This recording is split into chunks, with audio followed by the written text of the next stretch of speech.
She hadn't seen her son in 20 years. No goodbye, no body, just silence. That night in a luxury restaurant, her fork slipped from her hand when she noticed a sapphire ring on a stranger's finger.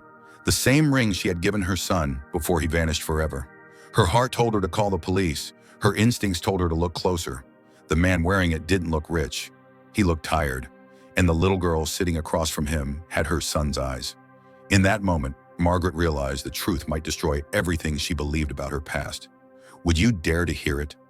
Margaret Hale had learned how to dine alone with grace. For more than 20 years, she had perfected the art of appearing untouched by silence. The silverware was always aligned. The linen napkin always folded just so. The staff at Le Chateau Bistro knew her by name and by habit. Sparkling water with lemon, the corner table beneath the crystal lamp. No small talk unless she initiated it. In a city like Boston, wealth bought privacy as much as comfort. That evening was meant to be no different. Margaret lifted her fork, ready to take a polite bite of sea bass, when the sound of metal striking porcelain rang sharply through the room. Her fork slipped from her fingers and clattered against the plate. Several heads turned. A waiter paused mid-step. Margaret didn't notice any of it. Her eyes were fixed on a hand 3 tables away. It wasn't the hand itself that stole her breath. It was the ring. White gold. A square sapphire. Deep blue surrounded by tiny stones that caught the light just enough to reveal the engraved initial on the side. 1 letter. An A. Andrew. Her son's name pressed against her chest like a physical weight. She hadn't seen that ring in 20 years. She had commissioned it herself for Andrew's 20th birthday, just 2 weeks before he walked out of the house after one of their worst arguments and never came back. The police had called it a voluntary disappearance. The reports were neat, impersonal, closed, but mothers know. Margaret had spent 2 decades waking each morning with the same unspoken thought. Something broke that night, and the world kept moving anyway. Now the past sat at a nearby table, breathing. The man wearing the ring didn't belong in Le Chateau. His jacket was clean but worn, stretched slightly at the shoulders as if borrowed or long outgrown. His hands were rough, marked by years of manual work, and yet those hands moved with a surprising gentleness as he leaned toward the small girl seated across from him. She couldn't have been more than 3. Blonde curls bounced as she laughed at something invisible, playing with a folded napkin like it was the greatest toy she'd ever owned. Her joy was unguarded, effortless, the kind that only comes from feeling safe. Margaret's throat tightened. The man smiled at the child, not at the room. His attention never drifted to the chandeliers or the polished silver. He was here for her, only her. "Order whatever you want," he said softly, his voice carrying just enough to reach Margaret. "Tonight, you're the queen." As he brushed a curl away from the girl's face, the sapphire caught the light again. Margaret gripped the edge of her table to steady herself. Her heart raced, searching for explanations it didn't want to accept. Anger crept in where shock had been, sharp and protective. Who was he? Had he stolen the ring? Bought it? Found it somewhere and decided to wear it like it meant nothing? She imagined Andrew alone somewhere, injured, betrayed. The stories wrote themselves in her mind, dark and relentless.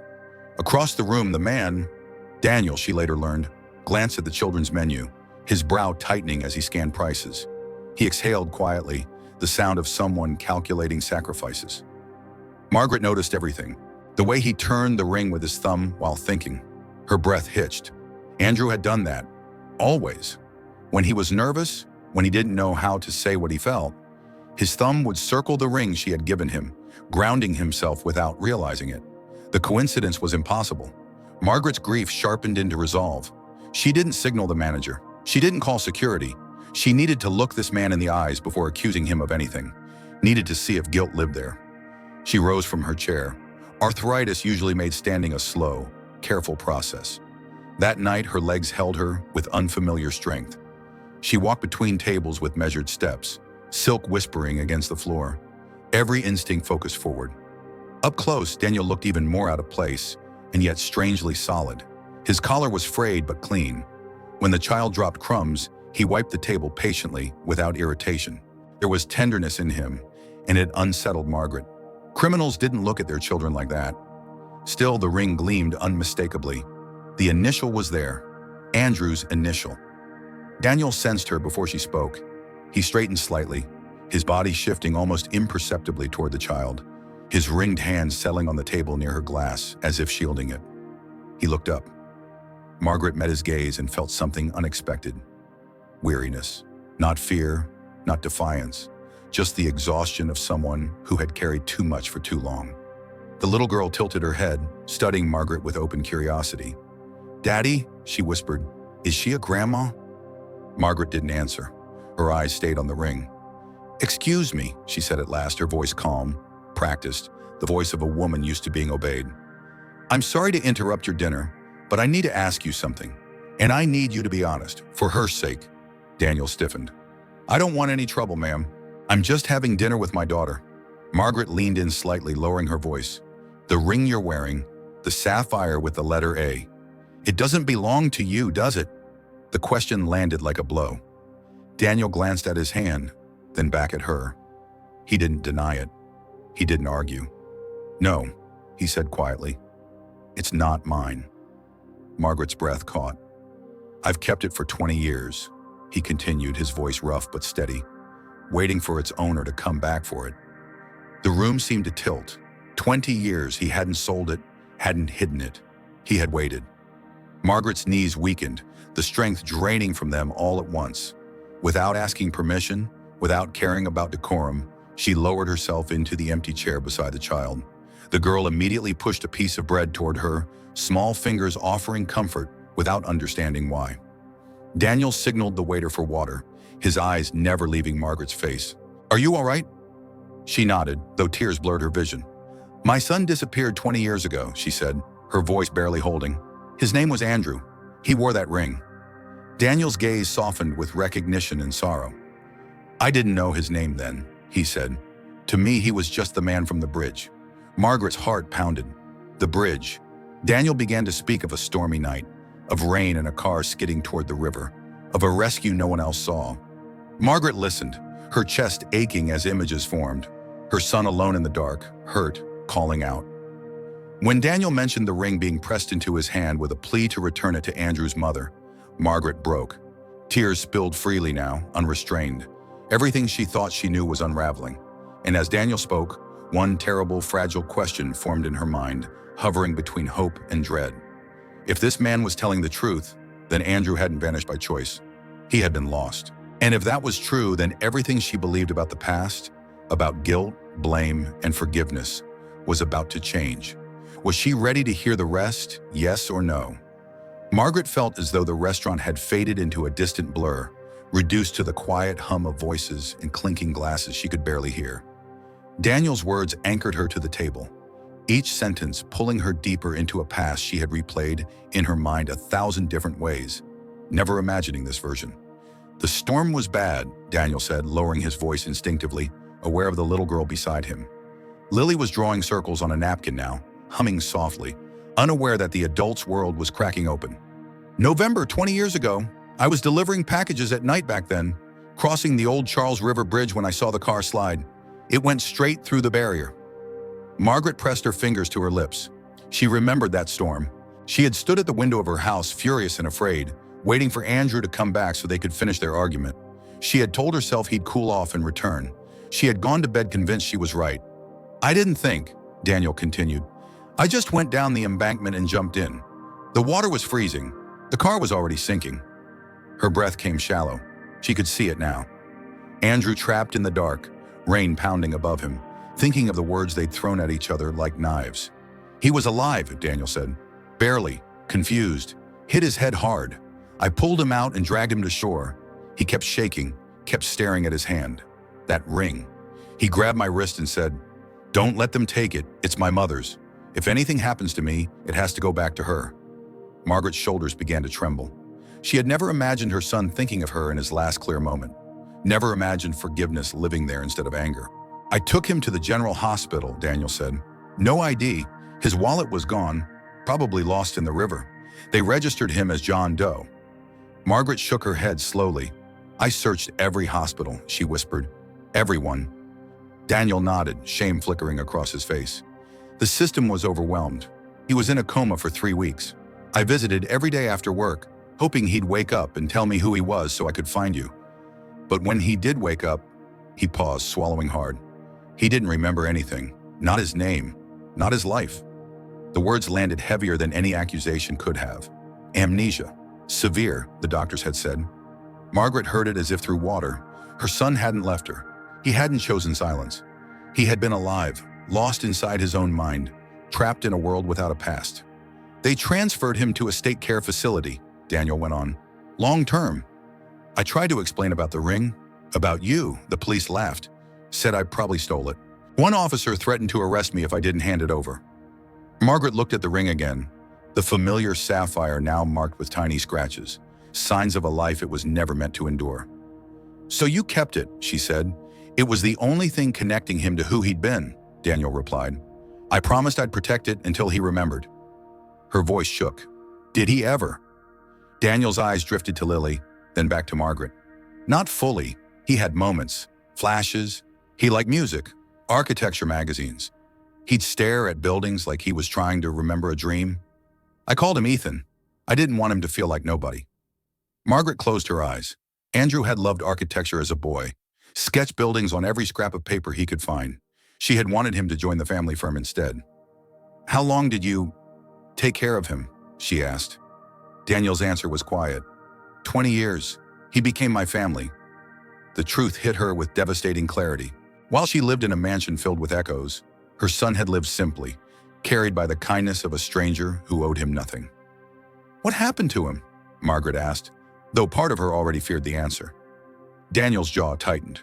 3 years ago, he got pneumonia. Bad. I sold my motorcycle, everything I had. But private care was impossible. He had one moment of clarity at the end, just one. Margaret leaned forward, gripping the table. He looked at the ring, Daniel said, his voice breaking for the first time. Smiled, said, tell my mother I forgive her. Tell her it wasn't her fault. Margaret's chest collapsed inward. A sound escaped her that wasn't quite a sob, wasn't quite a breath. Forgiveness. From a son she believed had died angry. He said your name, Daniel added softly. Margaret. Her hands flew to her face. For 20 years, she had lived with the certainty that Andrew had left her hating her, and all this time, he had carried her with him, even through a broken memory. I buried him properly, Daniel said. Not a mass grave. I worked 2 years to pay for it. I wore the ring so that if I ever met you, you'd see it. And she had. Silence settled between them, thick and sacred. Lily had fallen asleep against Daniel's arm, her small chest rising and falling steadily, innocent of the history resting inches away. Margaret reached out, her hand hovering before gently touching Lily's cheek. The softness startled her. Her heart did something strange, painful, hopeful all at once. She has his eyes, Margaret whispered. Green, just like Andrew's. Daniel inhaled sharply. He had reached the edge of what he'd planned to say tonight, and beyond it lay the truth he had guarded fiercely. There's something else, he said. Something you need to know. Margaret straightened, sensing the shift. What is it? Daniel looked down at Lily, then back at Margaret, meeting her gaze with steady resolve. She's not my biological daughter, he said. She's his. The world seemed to stop. Andrews? Margaret repeated, barely able to form the word. Daniel nodded. Her mother was Emily, a nurse at the facility. She treated him with kindness. They connected in the moments when his mind was clearer. She got pregnant shortly before he passed. Emily died during childbirth. I registered Lily as mine so she wouldn't disappear into the system like he did. Margaret's heart thundered in her ears. A granddaughter, flesh of her flesh, a future she never knew existed, sleeping at the table between them. Tears streamed down her face, but this time they carried something new. Wonder, gratitude, fear. She looked at Daniel, at the man who had saved her son, buried him with dignity, and raised his child without asking for anything in return. Then she looked at Lily, small and fragile, holding an entire legacy in her tiny hands. Margaret's instincts flared, old habits rising. She had resources, power, a home with empty rooms and a name that could open doors. She knew exactly what she could offer. But as she opened her mouth, she hesitated. If you were her standing at the edge of a second chance with a grandson or granddaughter you never knew existed, would you try to take control of the child's future immediately? Yes or no? Margaret didn't speak for a long moment. She simply watched Lily sleep, her small fingers curled against Daniel's sleeve, trusting and unaware. For the first time in years, Margaret felt something loosen inside her chest, a knot she hadn't realized she'd been carrying since the night Andrew walked out the door. "I spent 20 years believing I'd been abandoned," she said quietly, "believing my son chose silence over me." Her voice trembled, but she didn't look away. And all this time, he was fighting to come back to himself. He was loved. He wasn't alone. Daniel nodded, his eyes heavy with memories. "He never stopped being gentle," he said, "even when he couldn't remember who he was." Margaret reached for the ring at last. Daniel removed it slowly, as if taking off a piece of his own history, and placed it in her open palm. The sapphire felt cool, heavier than she expected, but instead of closing her hand around it, Margaret did something that surprised them both. She lifted Daniel's hand and slid the ring back onto his finger. "It waited for you for 20 years, she said. "Not just for me." Daniel started to protest, but she stopped him with a small shake of her head. "You were my son's family when I failed to be. That matters more than blood." They left the restaurant together that night, not as strangers bound by tragedy, but as something newly forming and fragile. Outside, the city air was cold and honest. Margaret's chauffeur opened the door of her car, then hesitated, sensing the change in her posture. "I'll see you tomorrow," Margaret said to Daniel. "If you'll allow me, I'd like to visit Andrew's grave." Daniel agreed. The next morning, the cemetery was quiet, touched with soft light. Andrew's grave was simple but cared for, fresh flowers placed carefully at its base. Margaret knelt without hesitation, ignoring the damp earth soaking into her coat. She pressed her palm against the stone and whispered the words she'd carried for 2 decades. "I'm sorry I tried to control the man you were becoming. I should have listened." She felt no anger in the silence that followed, only peace. In the weeks that came, Margaret learned how to move differently through the world. She didn't arrive with lawyers or demands. She came with patience, with questions, with space. She learned Lily's favorite bedtime story, learned how Daniel cooked dinner when money was tight, learned how grief could live alongside laughter if you let it. One evening, sitting at the long dining table of her estate, Margaret finally spoke the thought she'd been turning over carefully. "I don't want to replace you," she said to Daniel, "and I don't want to buy my way into Lily's life. I only want to be present if you'll let me." Daniel studied her for a long moment. He had lived long enough without safety nets to distrust sudden offers, but he saw something real in her eyes now. Not control, not pride, just humility. "We can try," he said, slowly. It wasn't a fairy tale transformation. There were awkward dinners, old habits Margaret had to unlearn, nights when Daniel questioned whether he was doing the right thing. But there was growth too, quiet mornings, shared responsibility, a child who ran freely between 2 adults, learning how to love without possession. Years passed. Lily grew into herself, carrying Andrew's curiosity and Daniel's resilience.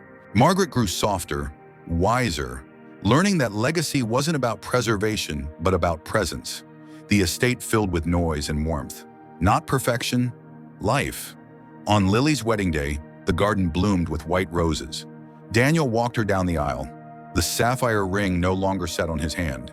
He had it reshaped into a small clasp, holding Lily's veil close to her heart.